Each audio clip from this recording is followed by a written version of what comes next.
د کفارو په وطن کې اوسېدل او د مسلمانانو سره تعلق نه ساتل دا سبب د الحاد دی.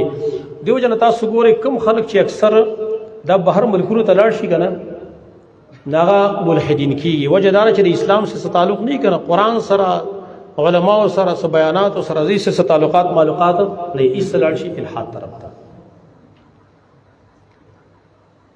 او کفار چې کوم دین هغې خو چلونه ډېر لري. ای خو چې کله داسې یو کس بې موني چې زمونږ معاشرې ته راغی زمونږ ځای ته راغی نو هغه به قسمه قسم شبهات قسمه قسم وسوسې هغې ته غورځوي او په دغه طریقه به د اسلام نه هغه متنفره کوي. قرآن ځکه ذکر کړی دی وقد مکروا مکرهم وعند الله مکرهم وان کان مکرهم لتزول منه الجبال. دی خلکو خپل مکر فریب چل کړی دی د کافرانو.